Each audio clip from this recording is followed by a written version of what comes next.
Good evening and welcome to the Business Day. I'm Anthony Logue. The Prime Minister is sending a clear message to investors this evening. The time to invest is now. Speaking at the official opening of Wisynco's new brewery and manufacturing facility in Lakes Penn, St. Catherine, Dr. Andrew Holness said his government has taken steps to make Jamaica one of the most attractive places to invest. Sandy Williams reports. Steel, glass, and cutting-edge technology. This new Wisynco brewery is more than just a factory. Today, it became Prime Minister Andrew Holness's poster child for the kind of investment Jamaica wants more of. Now is the time to increase that I in the equation of C for consumption, I for investment, G for government, X minus M, export and import.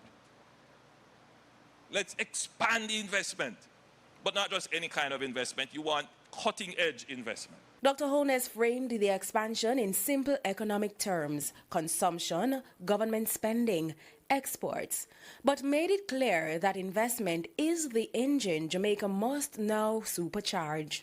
Because the cutting edge that incorporates technology increases your productivity.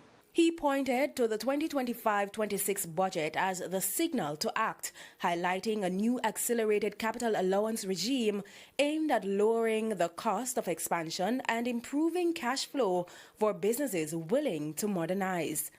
We introduced an accelerated capital allowance regime designed to incentivize companies to invest, expand and modernize their productive capacity by allowing businesses to write off major capital investments more quickly. And we are lowering the effective cost of expansion, improving cash flow in the early years of the investment, and strengthening the returns on long-term projects. The policy, he says, is no accident. It's part of a deliberate effort to reinforce investor confidence and push long-term growth.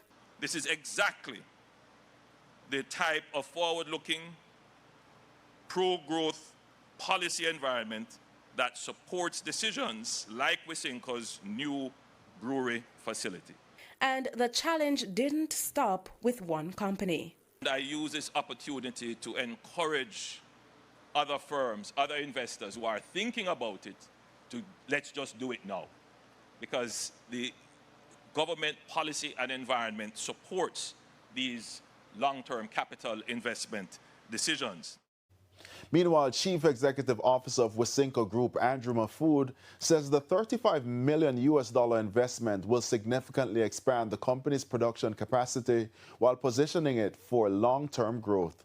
Speaking at the official opening of its brewery and new manufacturing facility, Mr. Mahfood revealed that the investment is also expected to create 285 jobs. Of that number, 85 people will be employed in direct production, while approximately 200 others are set to benefit from indirect employment, including roles in sales, distribution, and marketing. Our capacity strengthens our ability to meet growing market demand and gives us the flexibility to diversify our product portfolio in meaningful ways.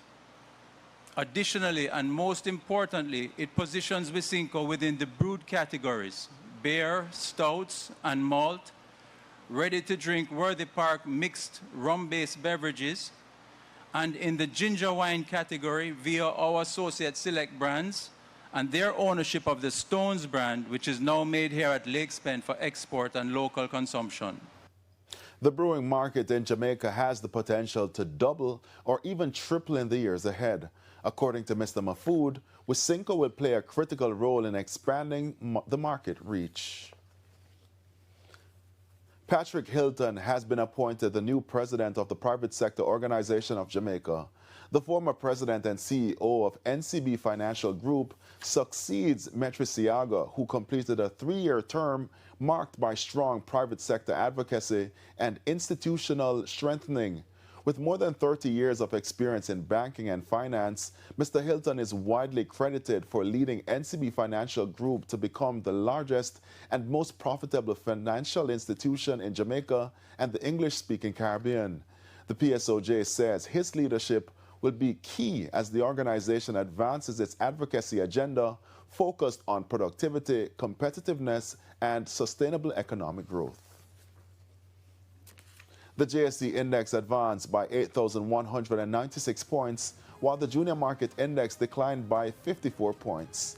The winners included West Indies Petroleum Terminal, MFS Capital Partners, Iron Rock Insurance Company, First Rock Real Estate Investments US Dollar Shares, and Berger Paints Jamaica. The losers include KLE Group, Cargo Handlers, Medical Disposables and Supplies, Alaska Financial Services, and Phosphorus Company. 28 stocks traded firm.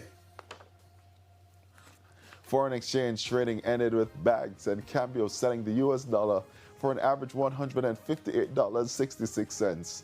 The Canadian dollar is being sold for $113.98.